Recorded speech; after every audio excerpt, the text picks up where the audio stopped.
This is an interesting one. There are so many people.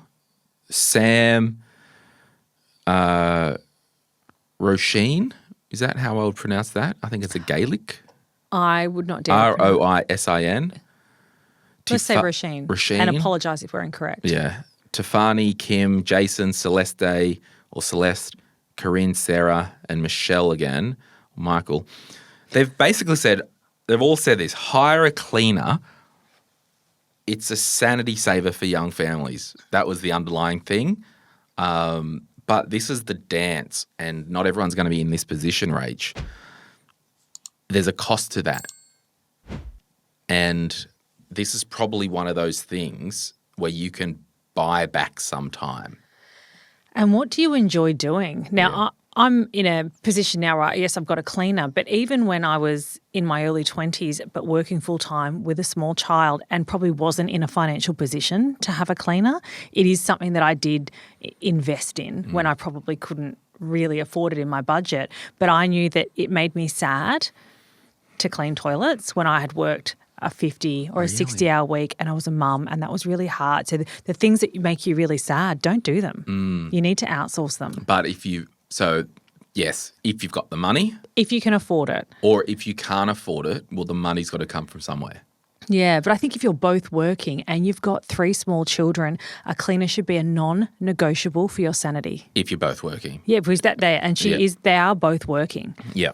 And yeah, so that's for Sophie. Actually, I'm pretty sure, Sophie, you live in Newcastle because we've answered one of her questions before about career changes and whatnot. If you are in the Newcastle area and you need a good cleaner, just DM me to the Money, Money, Money podcast one, because I don't really respond to DMs to my personal name because I need some type of boundary in my life. I'll give you my cleaner's details because they're fantastic. Yeah, great.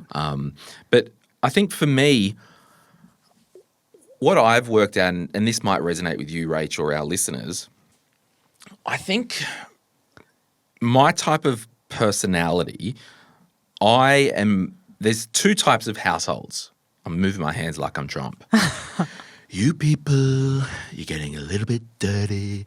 There's 2 types of households.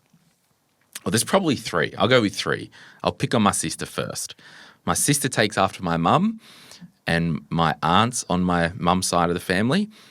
We are talking minimalist, no clutter, no anything.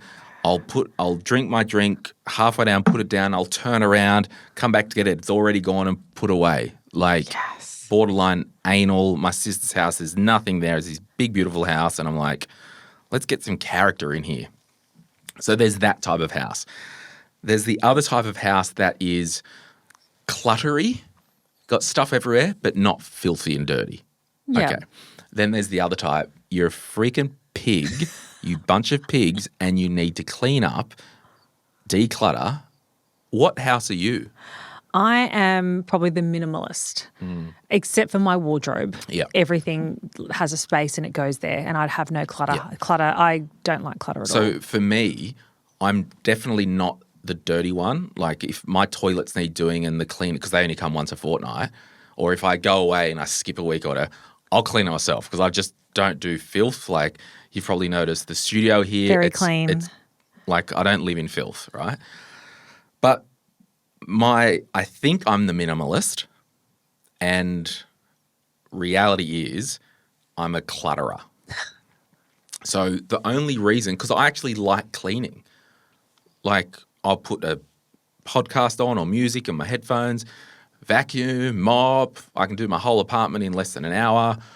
It's awesome. Don't mind doing it. It doesn't, like I don't hate it. But the only reason I pay for my cleaners to come fortnightly is it makes me declutter and put everything away. So clean for the cleaner. Yeah, so it's an accountability thing. And it's a bit, I don't like to say I'm OCD because that when people say that or it's this or that, we've all got traits of stuff, right? Doesn't mean you've got that. But even I joke with my friend Haley because we're the same. Before I go on holidays or whatever, I clean the house up, empty the bins, and I joke and go, house is clean because at least if I get broken into, it's going to be clean. and stuff everywhere. How embarrassing. So, look, I just want everyone to think if there is one way, and I'm not buying back my time, I'm buying accountability and decluttering. Maybe it's a thing once a month or I don't know. It's such a two-edged sword because our parents would have a stroke if we said we pay for a cleaner. Oh, no, your parents are probably younger than mine. Yeah, you see, we had a cleaner growing up. Oh, okay. How are those lofty heights up there? No, and not, that's not, my dad was a baker. Yeah. We certainly weren't wealthy, but it was something that they put as a non-negotiable. Yeah. So, look, if, and it's a thing, it's like it's a cost, and some people are, I'm not paying that if I do it myself. Okay, well, do it yourself and shut up. But if it is, for example, busy life and all that, I don't know, is it something you can consider? That's all we're saying. And we'll swing back around to that cleaning thing. Odit said get a lawn person and outsource other physical chores. So this isn't, the Rachel show, but or the Glen, it kind of is the Glen show. It is your show. My photo's on the cover, and I know this is a pretty loose episode, everyone, and we just want to kind of, just hang out and encourage you to do stuff. Again, nothing groundbreaking here, I'm aware. When I had my property, so when I lived at Blue Bay, there was a little yard. When I was at Merriweather, I paid a lawn person. For me, it was because I think when I first moved out of home, I made the deal with myself. It was a dumb deal. I'm never owning a lawnmower as long as I'm on this planet. Just because I'm like, I don't love it. I don't want to have to worry about I guess you get electric ones now, but I don't know. For me, that is literally buying my time back. And this is it, I'd rather rot on the lounge and do nothing than mow the lawn. So in that instance, I would pay a lawnmower person. Yeah. And if you're both working, these are things that are going to become necessities to be able to get some of your time back. Yeah. Yep. And Celeste chimes in again, more for the business people. And this is a good one. And maybe we'll talk about this more on the business podcast. And if you have not been made aware, This Is Business is the business podcast that I do. It's back. We've got a heap of episodes loaded up. We're doing fortnightly drops. It's a really good business podcast for small business people. Kayla Miles is hosting with me. We've got another host coming, so there'll be 3 of us doing different topics and episodes. And because I am passionate about business and small business. But so if you are in that kind of startup businessy phase and you're like, oh, it kills me. Because I did it myself when I first started the business. Saturday morning, used to get paid fortnightly. Saturday morning, I would be in there doing my own bookkeeping, and it was just sucking the life out of me. And if you do need a good bookkeeper, you can Google Zest Bookkeeping Solutions, and Amber and the team will help you out. So, yeah, don't do stuff in the business. And that's more of a business decision, right? I'm literally paying for this task to be done to free me up, to free my energy up to do other stuff. Yeah. As soon as somebody becomes self-employed and there's a dollar value on their time, you really need to consider what your time is worth doing. And I think for me, I was talking to who the other day about some stuff in in the relationship world, and it was like I always talk business terms in relationships, and it's like, is there synergy here? But but for me, I think I've just latched onto something.